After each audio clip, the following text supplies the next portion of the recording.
Assalamu alaikum. Many other Americans have Muslims in their families or have lived in a Muslim majority country. I know because I am one of them. But my father came from a Kenyan family that includes generations of Muslims. As a boy, I spent several years in Indonesia and heard the call of the azan at the break of dawn. I have known Islam on 3 continents before coming to the region where it was first revealed. That experience guides my conviction. You're absolutely right that John McCain has not talked about my Muslim faith.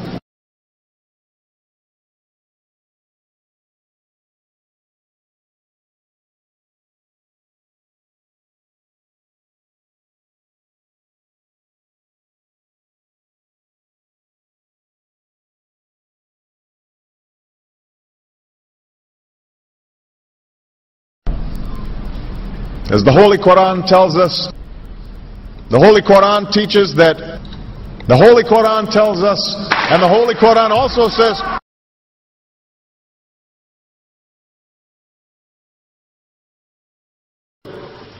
we will convey our deep appreciation for the Islamic faith, which has done so much over the centuries to shape the world. I would like to speak directly to the people and leaders of the Islamic Republic of Iran. Your great and celebrated culture. Over many centuries, your art, your music, literature, and innovation have made the world a better and more beautiful place. We know that you are a great civilization, and your accomplishments have earned the respect of the United States and the world. I also know civilization's debt to Islam. It was Islam at places like Uluzala that carried the light of learning through so many centuries, paving the way for Europe's Renaissance and Enlightenment.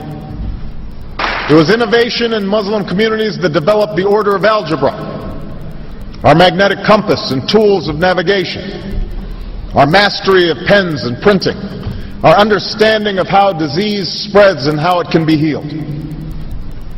Islamic culture has given us majestic arches and soaring spires, timeless poetry and cherished music, elegant calligraphy, and places of peaceful contemplation.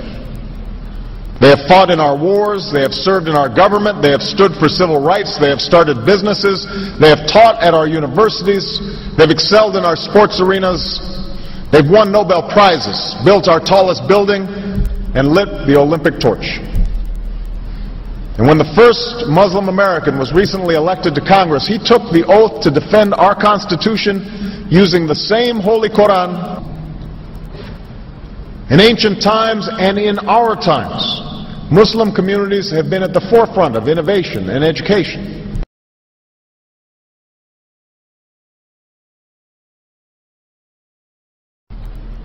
Islam is not part of the problem in combating violent extremism. It is an important part of promoting peace. The enduring faith of over 1 billion people is so much bigger than the narrow hatred of a few. In the United States, rules on charitable giving have made it harder for Muslims to fulfill their religious obligation. That's why I'm committed to working with American Muslims to ensure that they can fulfill zakat. It is important for Western countries to avoid impeding Muslim citizens from practicing religion as they see fit. And I consider it part of my responsibility as President of the United States to fight against negative stereotypes of Islam wherever they appear.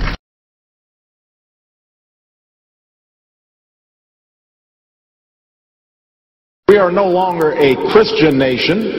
We do not consider ourselves a Christian nation. The United States has been enriched by Muslim Americans. Since our founding, American Muslims have enriched the United States. Islam has always been a part of America's story. There is a mosque in every state in our union, and over 1,200 mosques within our borders. One of the points I want to make is that if you actually took the number of Muslims Americans, we'd be one of the largest Muslim countries in the world. Let there be no doubt, Islam is a part of America.